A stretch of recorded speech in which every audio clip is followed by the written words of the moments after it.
In the history of the world's seafaring, in addition to the famous navigators who pioneered new lands, there is a special group of people who existed alongside them, pirates. It's a fairly old criminal trade, and there have been pirates ever since ships have sailed. From the infamous Vikings of the Middle Ages to the vicious Somali pirates of modern times, they have been a constant shadow and nightmare on the free seas. In the western North Atlantic, there is a piece of beautiful tourist attractions, the Caribbean Sea.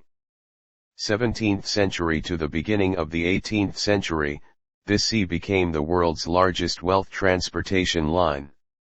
One of the most notorious pirates in Western countries is active in the Pirate King, Blackbeard.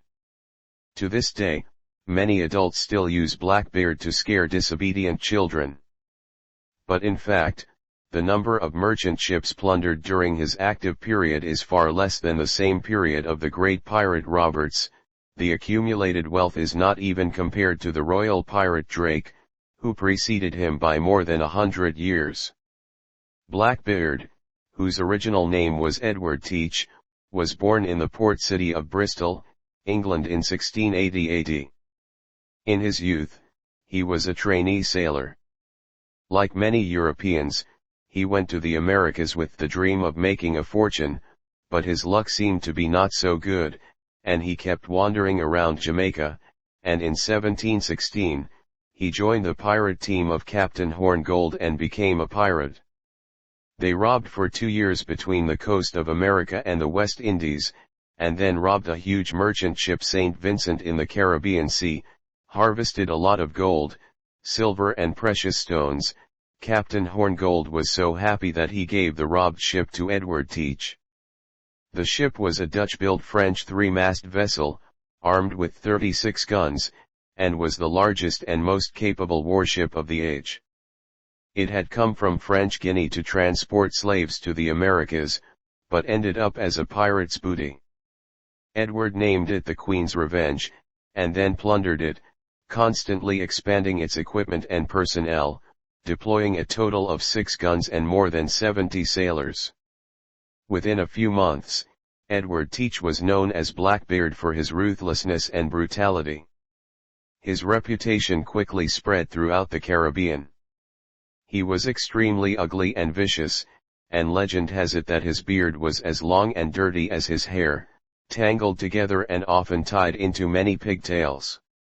He had a large appetite and was incredibly strong, always drunk, and in addition to the smell of alcohol, smelled of sweat and gunpowder.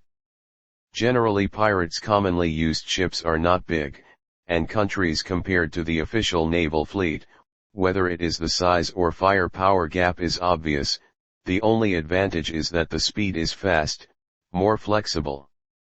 Therefore, the general pirates do not dare to provoke the naval fleet, mainly to play their own flexibility characteristics in the ordinary merchant ship's side to take advantage of a small advantage.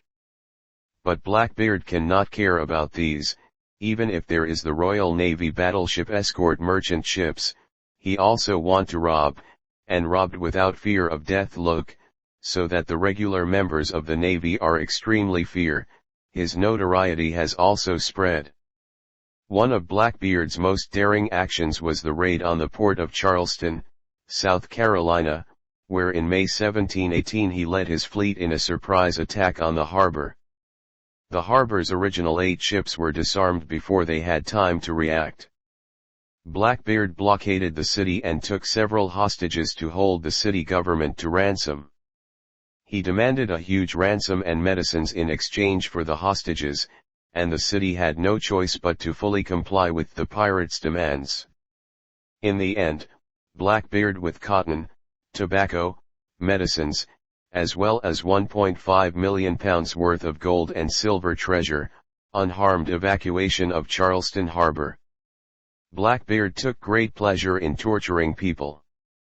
Blackbeard was also ruthless in his treatment of his men.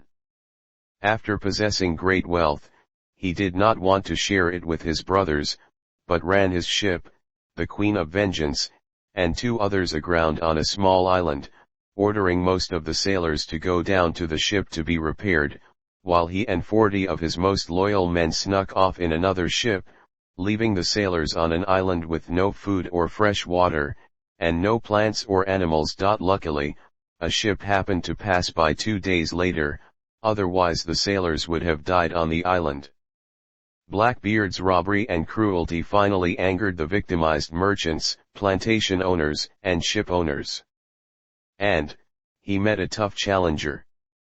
Governor Alexander Spotswood of Virginia, who issued a proclamation that there would be a reward for any resident who caught a pirate, and naturally, the highest reward was for the head of Blackbeard, worth £100. In addition, Governor Spotswood turned to the Navy for help, and on November 17, 1718, the Royal Navy sent 2 ships, the Pearl and the Rim, to start the search for the pirate Blackbeard's whereabouts.